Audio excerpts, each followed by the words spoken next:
Semuanya kembali lagi bersama gue ZGMV teman-teman. Oke, pada video kali ini gue mau buat video aja nih ya.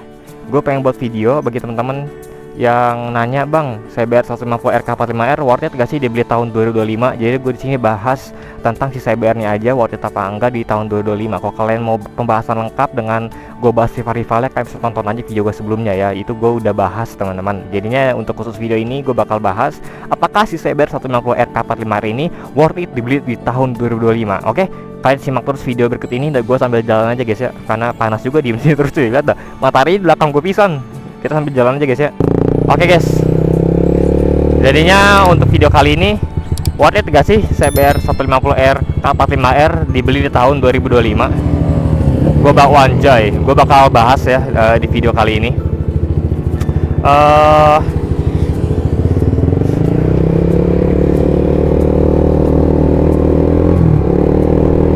Oke guys, gue tutup visor dulu. Jadinya mungkin ada beberapa poin yang bakal gue kasih atau gue bahas untuk video kali ini. Jadi ini semoga jadi bahan pertimbangan kalian apakah worth it atau enggak. Jadi sini gue bisa bilang worth it guys ya. Menurut gue worth it ya, karena secara yang gue alami dan juga gue research itu worth it ya. Kenapa gue bisa bilang kayak gitu? Ya udah, kita langsung aja masuk ke poin pertama. Di poin pertama gue bahas dari kelebihannya dulu kali ya. Kelebihannya nanti kita bahas kekurangan kelebihan cuy. Untuk kelebihannya ini motor, kalau kalian cari motor desainnya keren, desainnya modern, ini motor itu masuk ke kriterianya.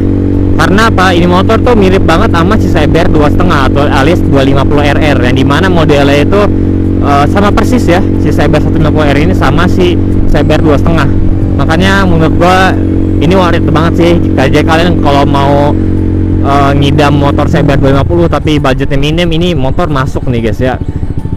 Desainnya mirip abis sama si CBR 250RR ya, plek-ketiplek bro. Dan juga untuk kelebihan selanjutnya, ini motor beda sama kompetitor lain ya. Itu ini motor dia tuh dari semua lampu, segi lampu dia tuh udah pakai namanya LED guys ya, setahu gua. Udah pakai LED, beda sama R15 dan juga GSX. GSX sama R15 itu setahu gua dia itu masih pakai bohlam ya. Kalau R15 itu kan dia sebagian udah pakai LED, tapi untuk lampu seinnya dia tuh masih lampu sein yang tempel di bodi kiri kanan guys, masih pakai bohlam. Yang belakang juga sama setahu gua. Sedangkan CBR ini dia udah pakai LED semua. Menurut gua itu kelebihan ya, fitur unggul dari CBR guys ya. Itu sih menurut gua, jadinya worth it cuy. Aja kan gak usah modif-modif lagi. Beda sama si CBR yang generasi sebelumnya yang facelift, dia itu masih pakai seinnya ditempel gitu. Dan untuk kelebihan selanjutnya, ini motor, kalau kalian cari motor irit, bahan bakarnya, terus cari nyaman, ini motor oke sih menurut gue, worth it banget. Karena menurut pengalaman gue yang gue research ya, ini berdasarkan fakta cuy, di kota gue juga atau di daerah gue juga ngalamin. Di daerah gue di Bogor itu rawan atau namanya sering macet teman-teman. Jadinya ini motor udah bisa dibilang kategorinya stangnya Apriok. Itu udah gue jamin nyaman banget guys ya, alias gak bakal pegel. Beda sama si R15 dan juga GSX, dia itu stangnya underyoke yang dimana bikin pegel. Apalagi R15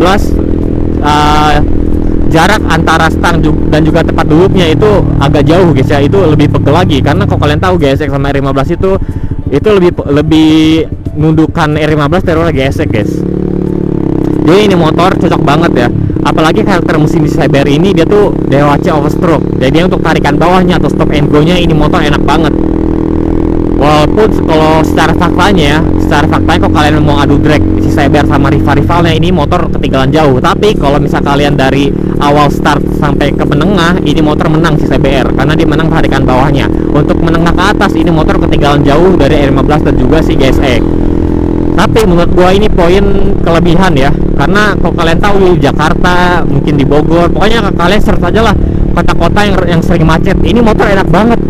Dan menurut gua ya, nggak pegel sama sekali loh, jujur. Macet-macetan, stop and go enak, nggak pegel, bahan bakar irit ya kan. Ini cocok banget kalau misalnya buat kalian pakai harian cuy, jujur enak banget ini motor. Jadi itu sih untuk untuk kelebihannya teman-teman. ini motor untuk harian enak banget ya, worth it banget, bisa gue bilang worth it banget cuy. Mungkin dari kekurangannya apa ya, kekurangannya gue nggak nemu sih dari ini motor, jujur sih guys. Gue nggak nemu kekurangan dari ini motor, karena ini motor tuh di mata gue istimewa guys. Ya iyalah motor gue. enggak, tapi nggak gitu guys ya, kita harus adil guys ya. Untuk kekurangannya ini motor itu ada di rantai guys ya. Apalagi kalian kalau mau pakai harian ini motor, kalian wajib yang namanya sering lumasin rantai ataupun kecengin rantai lah, karena jujur rantai Cyber ini itu gampang banget kendor alias cepat banget kendor. Karena jujur gue itu udah pernah ngalamin ini motor, gue pakai jalan ya baru jalan 5 menit lah ya, itu rantainya copot guys. Sampai-sampai dia tuh ngikis velg gue guys, velg gue jadi kayak kekikis gitu, jadi warna hitam jadinya, kan aja velg gue gold jadi kekikis jadi warna hitam. Ya kalian harus waspada dengan rantai si CBR. Kalau kalian punya budget lebih, anjay ini jalannya kenapa cuy ya, kalau kalian punya budget lebih, gue saranin kalian ganti gear aja jadi triple S ya. Itu udah ada rencana sih buat ganti gear, tapi belum kesempatan terus cuy, mungkin nanti lah ya. Itu sih solusi paling afdol atau solusi paling oke, kalian harus ganti gear ya, gear set, biar rantainya itu aman dari kendor dan juga bunyi krecek-krecek ya. Dan juga selanjutnya kalian harus harus rajin perawatan lah ini motor, karena ini motor tuh terkenal dengan yang namanya kotok-kotok. Tapi sejauh ini yang gue alamin, ini motor gak pernah kotok-kotok sih. Gue ini udah 2 tahun loh belum kotok-kotok sama sekali. Tapi itu harus jadi poin pertimbangan lah ya, menurut gue kekurangan sih ini. Apalagi di tensionernya yang paling lawan ya guys, itu yang bikin kotok-kotok di bagian tensionernya. Sebenarnya itu bisa diganti tapi mahal guys, itu sih kekurangannya. Ganti tensioner aja itu mahal banget cuy. Dan juga spare part dari Honda menurut gue itu susah guys ya dicari, karena gue udah ngalamin sendiri, udah susah terus mahal ya. Karena kalau kalian tahu, gue waktu itu master rem depan gue ini sempat rusak alias nggak bisa ngerem. Itu gue ganti orinya di Honda itu hampir habis 400 sampai 500 ribu. Tahu gitu, kalau bisa harga segitu, gue mending yang namanya beli RCB aja sekalian gue ganti. Cuma 200 ribu bisa dapet RCB S1 second ya kan.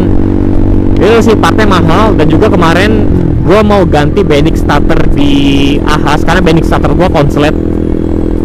Itu spare partnya nggak ada guys di Honda. Makanya tuh waktu pas service kemarin, lah kok nggak ada, biasanya tuh ada gitu kan, tapi ini nggak ada, susah katanya, dia bilang susah nyari spare part kayak gitu. Terus ya udah ya, motornya di servis tuh motor gua, tiba-tiba ada lagi kendala, sensor O2 gua itu selek dan harus diganti. Ya udah gue bilang ganti aja mas kalian. Oh spare partnya nggak ada, susah nyarinya kayak gitu, dia bilang. Ya udahlah, jadi motor gua nggak dibenerin, cuma ganti oli doang.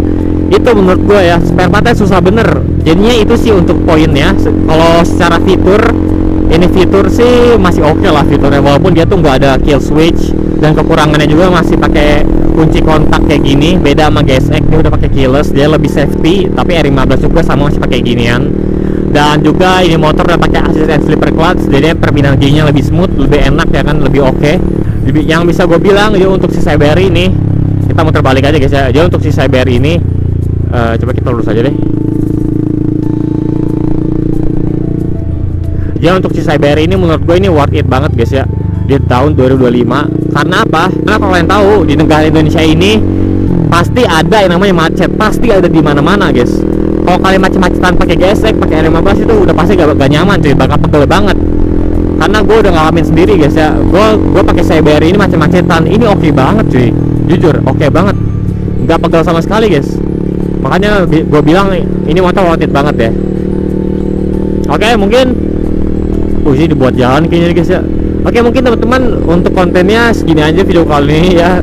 Sorry banget kalau cuma singkat, tapi semoga saya video ini membantu kalian ya, yang masih nanya, bang worth it gak beli Cyber 150 RK45R di tahun 2025 ini. Mungkin gue bisa bilang worth it banget ya. Ya semoga video ini ngebantu kalian ya, yang kalian masih bingung worth it apa enggak.